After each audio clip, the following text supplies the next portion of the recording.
Good evening to my all students. मेरे प्रिय विद्यार्थियों, आज हम परसेंटेज चैप्टर को कंप्लीट करेंगे और उसको अच्छे से कंप्लीटेड करके पढ़ेंगे।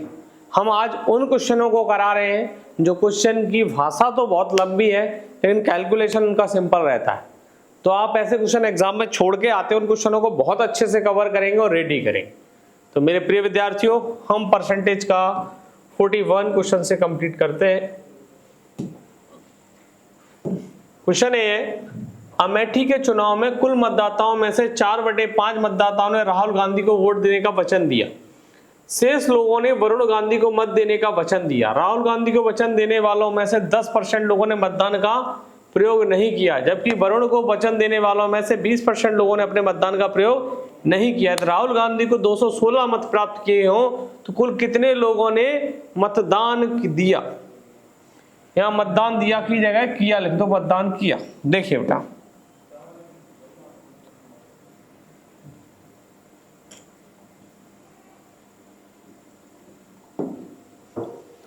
तो मान के चलते हैं हम कि एक तरफ राहुल गांधी जी लिख लेते हैं और एक तरफ वरुण गांधी जी लिख लेते हैं। दोनों देश के बड़े लीडर हैं, उन दोनों के बीच इलेक्शन हो रहा है। तो 4/5 मतदाताओं ने राहुल गांधी को वोट देने का वचन दिया। 4/5, तो 4/5 दिया है तो मान के चलिए हम टोटल कुल मतदाता 100 मान लेते हैं। कुल मतदाता 100 मान लेते हैं। तो हम 100 का 4/5 जब निकालेंगे तो 5 दूनी 10, 20, 20 चौका 80। तो राहुल गांधी 80 वोट प्राप्त करते हैं और वरुण गांधी जी कितना वोट प्राप्त करते हैं? 20। क्योंकि 100 का 4/5 80। क्या शेष लोगों ने वरुण गांधी को मत देने का वचन दिया? राहुल गांधी को वचन देने वालों में से 10% लोगों ने मतदान का प्रयोग नहीं किया। राहुल गांधी को वोट देने वालों में से 10% लोगों ने मतदान का प्रयोग नहीं किया। तो 80 गुणा 10/100, तो कितने लोगों ने वोट नहीं देने का वचन दिया? 8 लोगों ने। मतलब वोट नहीं दिया, 10% लोगों ने मतदान का प्रयोग नहीं किया।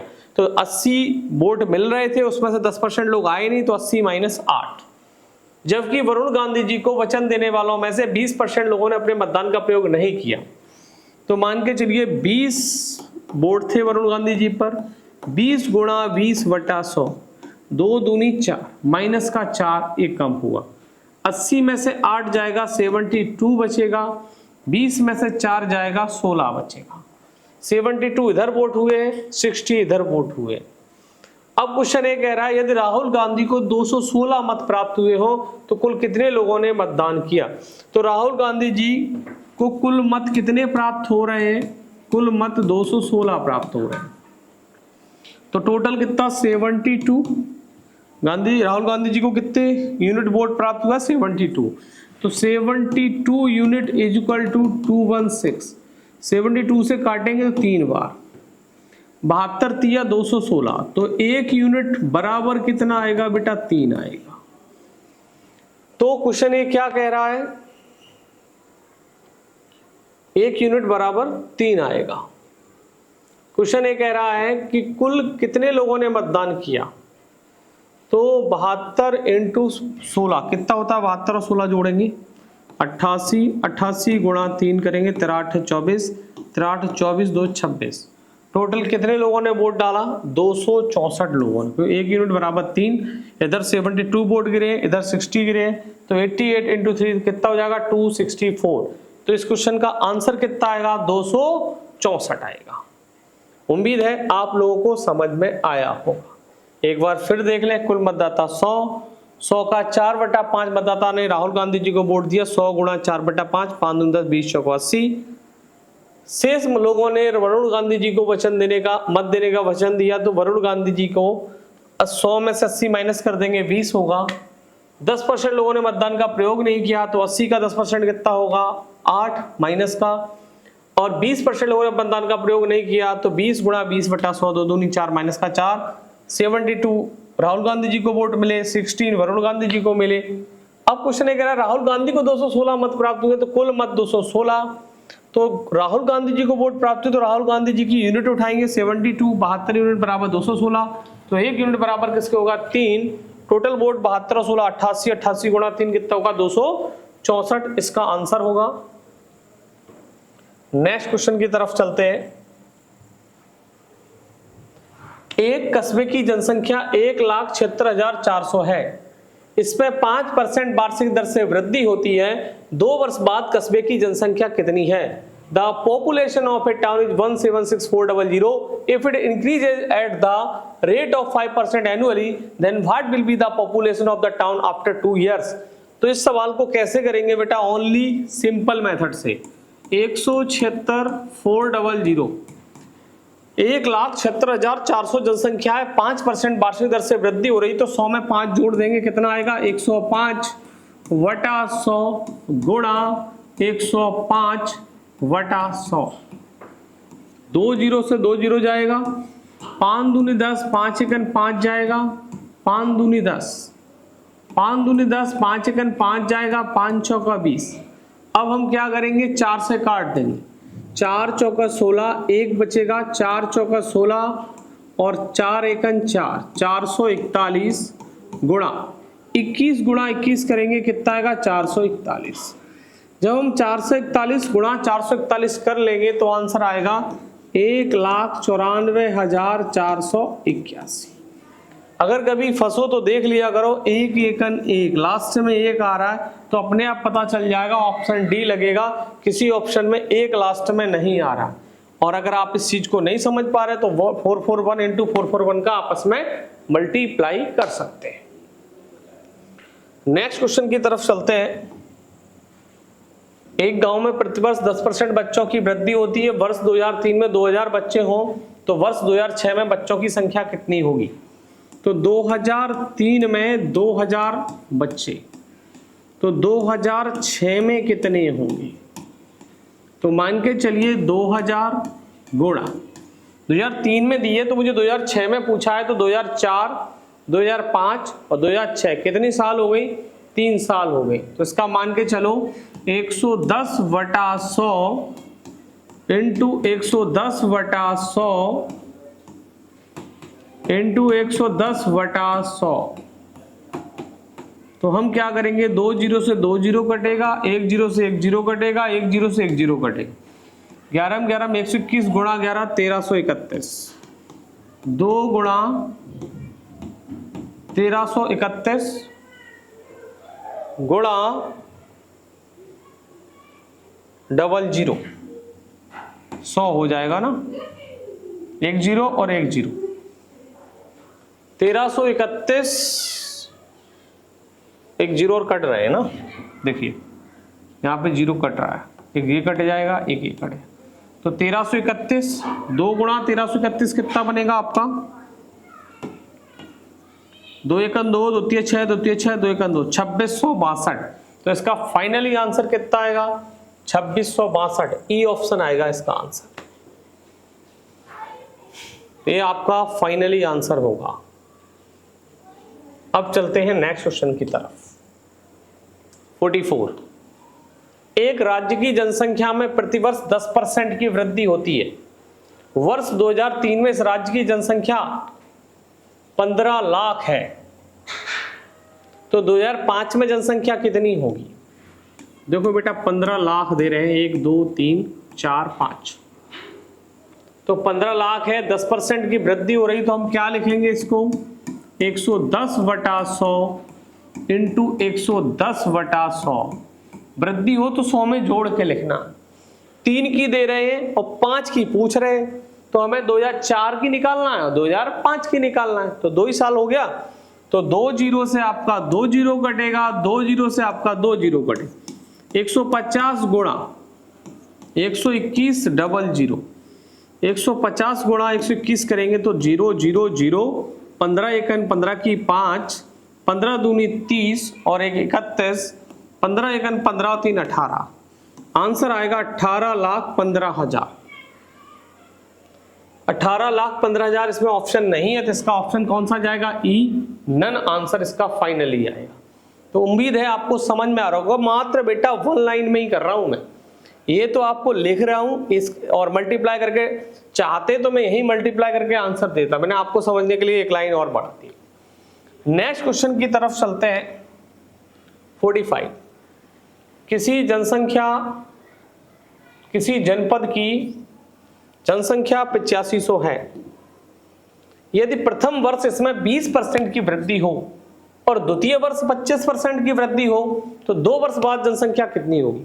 कोई जनपद है जहां पर पहली साल 25% की वृद्धि हो रही है और दूसरी साल 20% की वृद्धि हो रही है, तो टोटल 2 साल बाद जनसंख्या कितनी बढ़ जाएगी। देखिए सीधा लिखना 8500, पहली साल 20 की वृद्धि हो रही है तो 100 में बढ़ा के लिखेंगे 120/100। दूसरी साल 25 की वृद्धि हो रही है तो क्या लिखेंगे 125/100। 2 जीरो से 2 जीरो गया, 1 जीरो से 1 जीरो गया, 5 दूनी 10, 5 25, 5 दूनी 10, 2 छंगा 12, 25 छक्का 150, 85 गुणा 150, 150 आ जाएगा। अब मैं क्या करूंगा 0, 15 पंजे 75 की 5 हासिल कितनी लगेगी 7, 15 अट्ठे 120 और 7 127। आंसर कितना आएगा 12750। इसका फाइनली आंसर क्या आएगा, बी ऑप्शन इसका फाइनल करेक्ट होगा। तो आपको ये चीज ध्यान रखना है। 45 क्वेश्चंस, उम्मीद है आपको समझ में आ रहा होगा और लग रहा है मैं अच्छा पढ़ा रहा हूं, तो आप जितना ज्यादा शेयर कर सके तो करना बहुत जरूरी है, क्योंकि आपके सामने एक चंबल क्षेत्र के शिक्षक आगे बढ़ने का प्रयास कर रहे हैं और पूरा मेहनत कर रहे हैं कि चंबल क्षेत्र से कोई शिक्षक ऊंचाई पर जाए। उसके लिए हमारे चंबल के बच्चों को बहुत ज्यादा हमारा सपोर्ट करना पड़ेगा, क्योंकि चंबल हमारी जननी है, यहाँ पर मेरा जन्म हुआ, मेहनत करने का आप लोगों का काम है। दूसरा बात, मेरा विद्यार्थी, पूरा देश के विद्यार्थी, पूरे प्रदेश के विद्यार्थी मेरे विद्यार्थी हैं, उनको ऊंचाई तक पहुंचाना मेरा कर्तव्य है।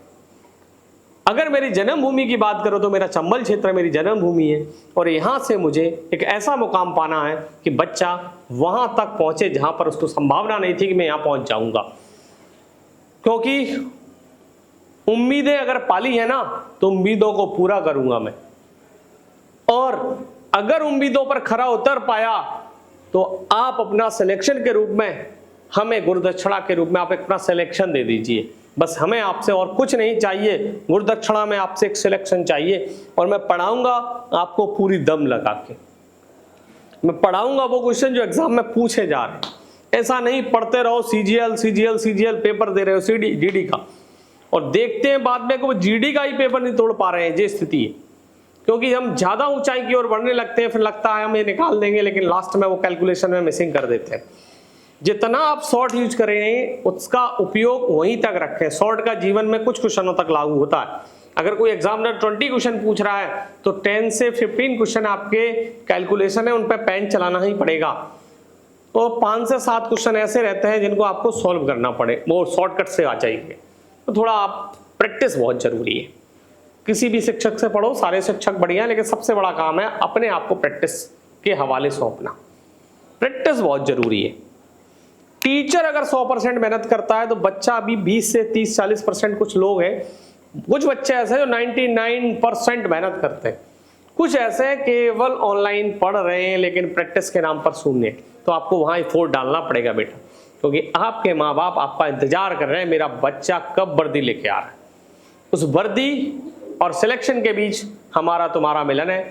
कहां तक पहुंच सकते हैं, कितना संघर्ष कर सकते हैं, इसमें आप मेरा सपोर्ट करें और लाइक एंड सब्सक्राइब करें और लोगों तक चैनल को जरूर पहुंचाएं, जिससे एवरी गरीब बच्चा पढ़ सके। बहुत बहुत धन्यवाद मेरे प्रिय विद्यार्थियों। नेक्स्ट क्वेश्चन की तरफ चलते हैं। एक कक्षा में 60% बच्चा हिंदी में सफल हुआ, 45% बच्चा संस्कृत में सफल हुआ, संस्कृति कर दिया इन्होंने, संस्कृत में सफल हुआ, और 25% छात्र दोनों विषय में सफल हुए। तो दोनों विषय में कितने प्रतिशत छात्र असफल हुए। In a class 60% students were successful in Hindi, 45% were successful in culture, 45% successful in Sanskrit, and 25% students were successful in both the subject. Then what percentage of students failed in the both subject? तो ऐसे सवाल करने के लिए क्या करना है, एक बॉक्स किसका बना लेना है, हिंदी का। दूसरा मैं बॉक्स जो बना रहा हूं वो बना रहा हूं संस्कृत। अब सुनिए, मैंने देखा जो बच्चा सफल हुआ है वो हिंदी में कितना परसेंट हुआ है, 60%। सफल को हम P4 पास लिख देते हैं। संस्कृत में कितना सफल हुआ है, 45%, P4 पास। 25% छात्र दोनों विषय में सफल हुआ है, तो 25% P4 पास, दोनों में सफल हो गया। सफल का मतलब क्वालिफाई, पास हो चुका है। हमें निकालना है दोनों विषय में कितने प्रतिशत छात्र असफल हुए। तो हम हिंदी के असफल निकालें, 100 में से 60 घटा देंगे। नीचे मैं असफल लिख लेता हूं, 40% फेल। पता कैसे चला 40% फेल हो रहे हैं, 100 में से 60 पास हो रहे हैं, तो बचे कितने, 40। 100 में 60 घटाओ, 40 फेल है। दोनों विषय में फेल कितने हो रहे हैं, तो आपके 75% फेल हो रहे हैं। दोनों विषय की संस्कृत में कितने फेल हो रहे हैं, तो आपके 55% फेल हो रहे हैं। करना क्या है, 100 में से 25 घटाना है, 100 में से 45 घटाना, अपने आप फेल आ जाएंगे।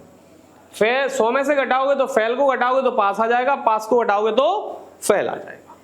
अब मुझे आंसर देना है इसी सवाल का, तो क्या देंगे, फेल वाले देना। तो 40% हिंदी वाले फेल, 55% संस्कृत वाले फेल, और जो बीच के फेल है उन्हें माइनस करना है, 75%। तो 40% और 55% कितना होगा, ये आपका 95% होगा। 95% में से बेटा 75% माइनस करेंगे तो आपका कितना आएगा, 20% आएगा। तो इसका मतलब कितने प्रतिशत छात्र असफल हुए, तो मुझे कंफर्म पता चल गया 20% छात्र असफल हो गए। उम्मीद है आप लोगों को समझ में आया होगा और कंप्लीट आ रहा होगा। देखो कभी भी कुछ भी काम करो ना, ये मत सोचना कि मुझे मैथ नहीं आएगा या रीजनिंग नहीं आएगी। कोई सब्जेक्ट तुम्हें नहीं हरा सकता, तुम सब्जेक्ट को हरा सकते हो अगर तुम में दम होगी तो। और दम एक बार लगाना होती है और 62 साल तक वो दम दिखती है शरीर के अंदर। क्योंकि एक बालक वर्दी के साथ 2 स्टार लगा के और ब्लैक स्कॉर्पियो में आ रहा है या किया सेल्टोस में आया, ऐसा बच्चा, मतलब भाई चंबल के बच्चे किया सेल्टोस में भी आ जाए तो बहुत ताकत होती है उनकी। क्योंकि बाकी के लोग अपनी मोटरसाइकिल पे और बंदूक लेके घूमते रहते हैं। चंबल में थोड़ा एजुकेशन पहले था, अब नहीं है, अब चंबल में बहुत दम। भिंड मुरैना के बच्चे इतनी दमदार होते हैं कि मेहनत करते हैं तो वो आग लगा देते हैं। ग्राउंड में दौड़े तो पागल की तरह, पढ़ाई करें तो पागल की तरह, और रिजल्ट दें तो भी पागल की तरह। बस इनका जुनून जगाना होता है। तो ऐसे बालक बिल्कुल जुनून जगाने के लिए मैं तैयार हूं, बस आप जागने के लिए तैयार हो जाइए। उसके बाद रिजल्ट जो सो रहा है ना तुम्हारा फेल वाला, वो पास होने के लिए तैयार हो चुका है। तो मैं नेक्स्ट क्वेश्चन की तरफ चलता हूं। एक कक्षा में 52% छात्र हिंदी में असफल हुए, 42% छात्र संस्कृत में असफल हुए और 17% छात्र दोनों विषय में असफल हुए। तो दोनों विषय में कितने प्रतिशत छात्र सफल हुए, सुनिए।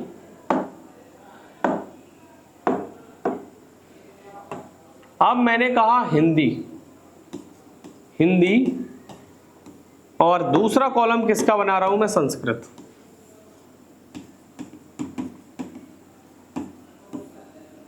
अब सुनो, 52% हिंदी में असफल हो रहे हैं भाई, 52% फेल, 17% फिर 42% छात्र संस्कृत में असफल हो रहे हैं, 42% फेल।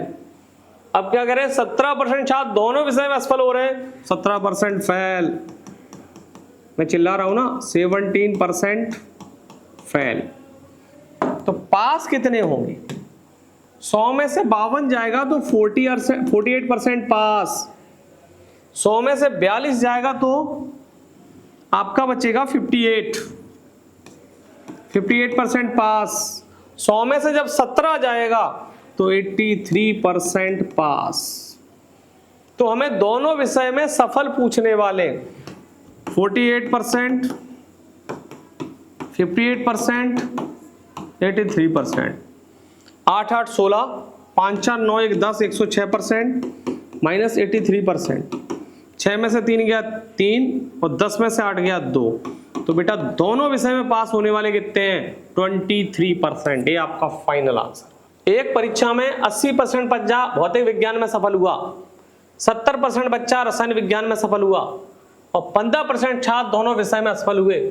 दोनों विषय में पास 325 छात्र हुए, तो कुल छात्रों की संख्या कितनी? तो बेटा देखो बहुत शानदार लॉजिक से बता रहा हूं मैं। ये लॉजिक अगर आपने सीख लिया ना, क्वेश्चन एक भी गलत नहीं हुआ। देखिए पहला जो बॉक्स है वो भौतिक विज्ञान का,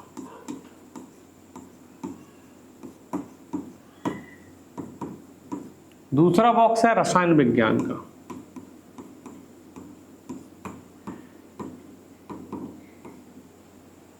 भौतिक 80% बच्चा भौतिक विज्ञान में सफल हो रहा है, तो इसका मतलब 80% जे है पास। ठीक है, 70% बच्चा रसायन विज्ञान में सफल हो रहा है, तो इसका मतलब 70% है रसायन में पास। 15% छात्र दोनों विषय में असफल हो रहा है, तो ये ध्यान रखना पास वाले के पास असफल नहीं बैठ सकता, उसको नीचे बैठना पड़ेगा। जिंदगी में असफल लोग ज्यादातर नीचे ही बैठते हैं। कैसे? नीचे बैठने का थोड़ी जमीन बैठ के असफल हो गए, वो कैरियर से असफल हो चुके होते हैं और वो संघर्ष कर रहे होते हैं रोटी और जिंदगी के बीच में। अगर वो सफल हो चुके होते तो उन्हें संघर्ष नहीं करना पड़ता, वैल्यूएशन बढ़ जाती है उनकी कीमत। आप इतनी मेहनत करें कि आपकी कीमत का कोई आकलन ना कर पाए।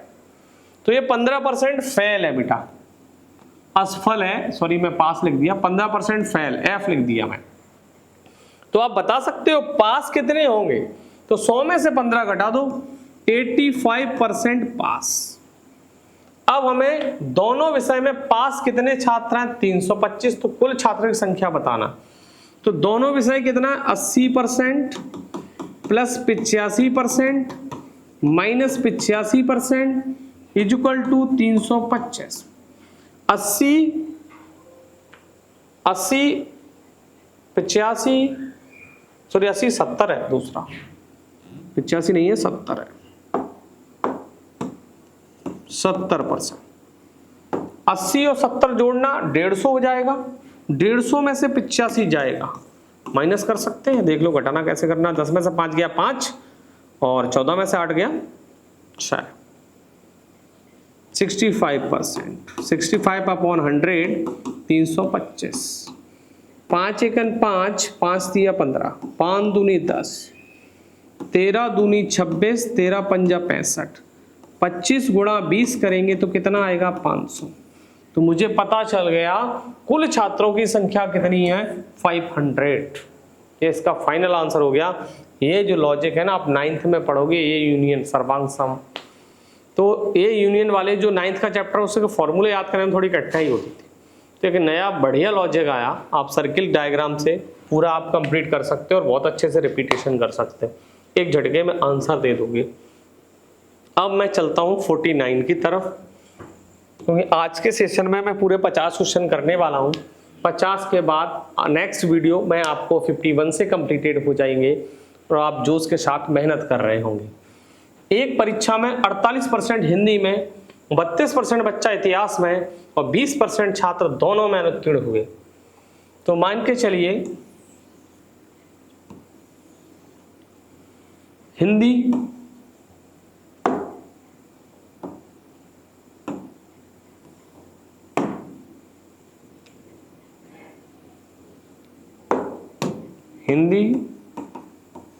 फिर आपका इतिहास। अब 48% हिंदी में और 32% बच्चा इतिहास में और 20% दोनों में अनुत्तीर्ण हो गया, मतलब तीनों का जो कंडीशन है वो फेल गई है। ठीक है भाई, फेल वाला कहां बैठेगा? नीचे। 48% यहां चला गया, 32% यहां पे चला गया, फेल हो गया, और आपका 20% यहां फेल हो गया। तो 100 में से 48 जाएगा तो 52% पास बनेगा, 32 जाएगा तो 68 बनेगा पास, और 20 जाएगा तो 80% पास बनेगा। बस एक वैल्यू दे दो, दूसरी मैं 100 में से घटा के तुरंत निकाल लूंगा। अब क्वेश्चन कह रहा है उत्तीर्ण होने वाले छात्रों की संख्या 880, तो 2 विषय में पास थे, तो परीक्षा में कुल विद्यार्थी कितने थे? तो 52% प्लस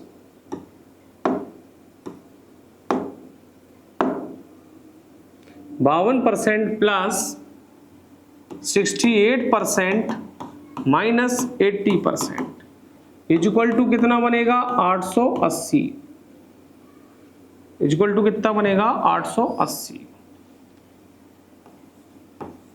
अब मैंने देखा 52 और 68 जोड़ेंगे तो 8 2 10 6 5 11 120, 120 में से 80 जाएगा 40 बटा 100 इक्वल टू 880।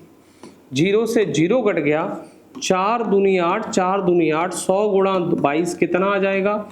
2200। इसका फाइनल आंसर आएगा, इसका फाइनल आंसर बेटा क्या होगा?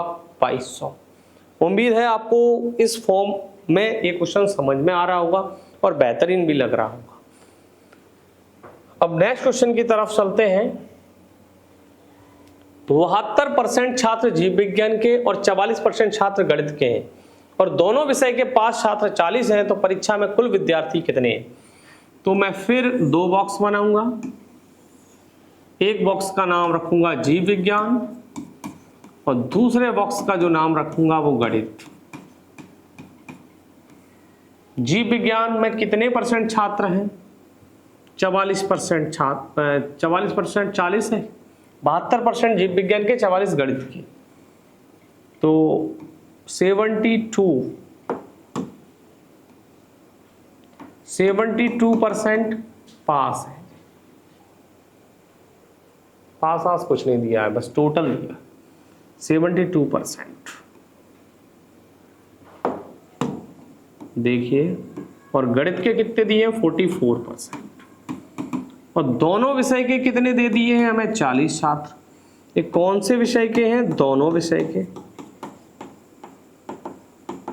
तो मेरे पास दोनों विषय की परसेंटेज होना चाहिए, जो है नहीं पूरे सवाल में।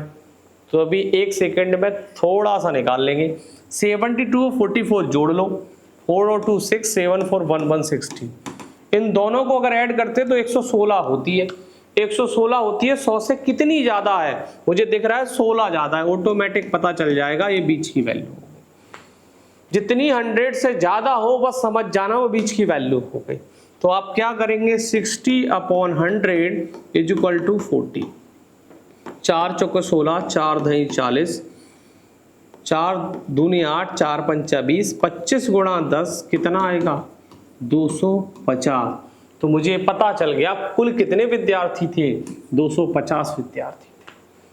उम्मीद है आपकी आज की क्लास आपको पसंद आई होगी और आपको अच्छी लगी होगी। तो मेरा सपोर्ट ऐसे ही बरकरार रखें, जिस हिसाब से आप लोग वीडियोस देख रहे हैं और क्लासेस को मतलब 9K 10K 20K तक पहुंचा रहे हैं, कि आपकी मेहनत को मैं आपको सलाम करता हूं मेरे प्रिय विद्यार्थियों।